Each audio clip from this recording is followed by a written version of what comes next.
저기 누군가 다가옵니다. 톰 브라운 셔츠에 루이비통 벨트, 구찌 가방에 번쩍이는 롤렉스 시계, 일부러 손가락에 끼워 흔들고 있는 외제차 열쇠고리는 저 사람 누가 봐도 돈 좀 있겠구나 라는 생각이 들게 만들죠. 대부분은 그들이 부자라고 생각할지도 모르겠지만 제 생각은 조금 다릅니다. 오히려 저 사람 뭔가 결핍이 있는 사람이구나, 겉모습으로 명품으로 자신을 숨기는구나 라고 생각을 하죠. 안타깝게도 저는 부자는 아니에요. 하지만 그동안 부자에 대해 공부해보면서 저런 사람이 진짜 부자가 아니라는 것 하나는 명확히 알 수 있었습니다. 그럼 진짜 부자, 찐부자들은 어떤 사람일까요? 진짜 부자와 가짜 부자를 구별하는 것은 도대체 무엇일까요?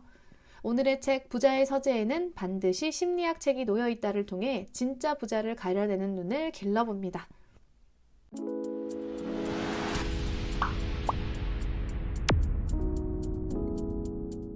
부자는 과시하지 않음으로써 과시한다.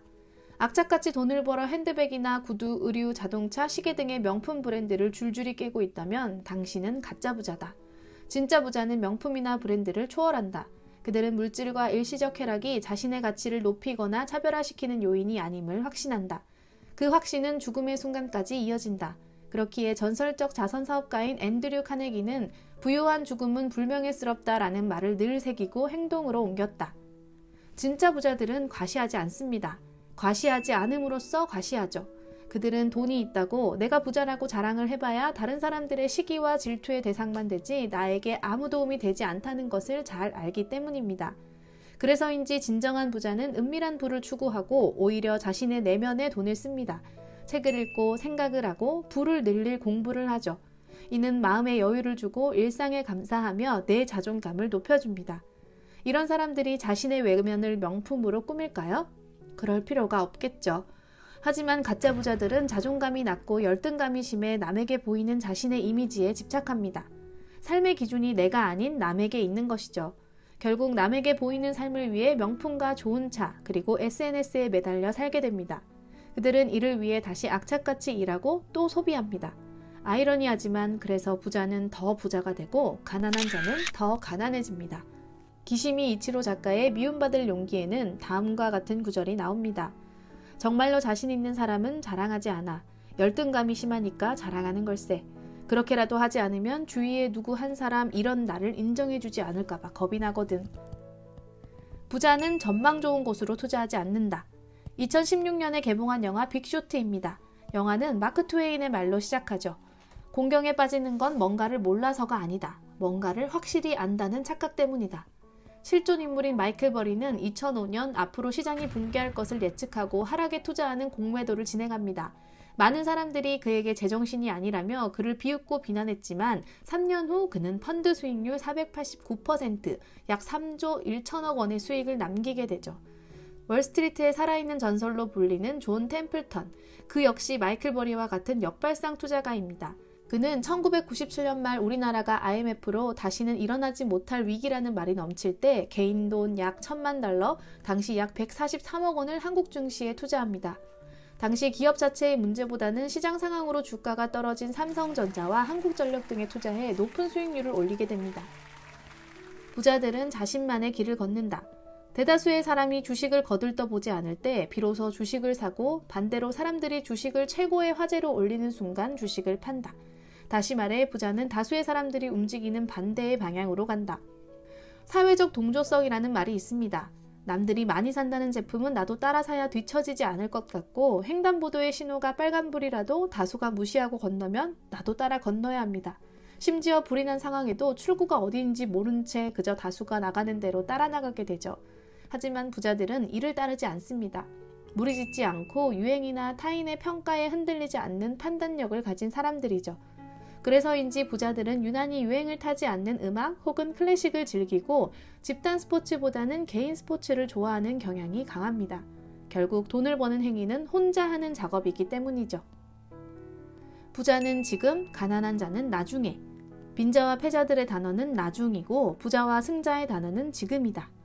지난 12월 말 저는 한 지인과의 만남에서 머리가 띵 하는 이야기를 들었습니다. 새해 계획은 지금, 새해가 오기 전에 미리 세우고 당장 시작하는 거야. 남들이 계획하고 시작할 때 나도 한다는 것은 남과 같은 출발 선상에서 시작하는 거야. 남과 조금이라도 다르기 위해서는 하루라도 먼저 빨리 결심하고 지금 시작하는 것이 중요해. 성공한 기업가들은 대부분 새롭게 구상할 일이 있으면 24시간 내에 무엇인가를 실행한다. 반면 빈자들은 나중에 할게, 나중에 해줄게, 나중에 하면 되잖아 라며 끊임없이 나중에를 외친다. 도대체 그 나중이란 언제일까? 특별한 날로 실행을 미룬다는 것은 겉으로는 아무리 변화를 원한다고 해도 내면에서는 절대로 변화하지 않겠다고 외치는 것과 같다. 이러한 다짐은 다시 내일 그리고 내년으로 쉽게 미루어진다. 그럼 대부분의 사람들은 왜 나중으로 미루는 것일까요?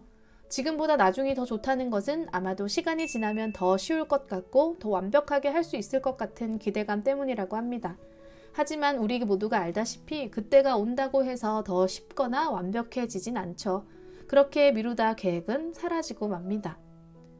저 또한 유튜브 제작을 위한 과정에서 원고 작성을 위해 글을 쓰곤 합니다. 글을 쓴다는 건 어찌 보면 참 막막해요. 읽은 책에서 좋은 주제를 뽑아내고 다시 그 주제에 맞는 저의 경험과 책의 내용을 자연스럽게 녹여낸다는 것이 쉽지 않은 일이거든요. 그렇게 하루하루 미루다 이제는 안 되겠다 싶어 막상 노트북을 펼치고 제목을 쓰고 책을 다시 읽고 인트로를 생각하고 본문을 쓰다 보면 신기하게도 글감이 떠오릅니다. 어느 책인지 기억이 가물가물하지만 사람의 뇌는 시작하면 그저 할 수 있도록 그저 쓸 수 있도록 그렇게 구조적으로 훈련이 되어 있다고 합니다. 그동안은 그저 게으른 제가 쓰지 않았기 때문에 막막하고 두렵고 걱정이 되고 쓸 내용이 생각나지 않았던 것이죠. 저는 이 신기한 경험을 유튜브 덕분에 여러 번 했어요. 지금도 사실 노트북 앞에 앉기 전에는 걱정이 되긴 합니다. 하지만 앞으로 글이 잘 쓰여질 것이라는 것 또한 경험을 통해 알고 있죠. 그냥 일단 하면 되는 것이죠. 부의 인문학 책의 저자 우성님은 처음에 부동산 스터디 카페에 글을 쓰기 시작했던 것이 계기가 되어 책을 발간하고 판매 25만 부의 베스트셀러 작가가 되었습니다. 김부장 이야기의 송이구 작가님 역시 그저 글을 썼던 것이 계기가 되어 책을 내고 유튜브를 하고 드라마 작가까지 준비하고 계신다고 하죠. 세상 일은 알 수 없이 꼬리에 꼬리를 물고 이어집니다. 하지만 시작하지 않았다면 아무것도 없죠. 마지막으로 김연아 선수가 말합니다. 무슨 생각하셨어요? 무슨 생각을 해? 그냥 하는 거지. 네, 그냥 하세요. 새해는 그냥 하면 됩니다. 그러면 부자가 될 수 있어요. 그리고 기왕이면 저희 유튜브를 시청하시면서 함께 부자가 되면 어떨까요? 시청해주셔서 감사합니다.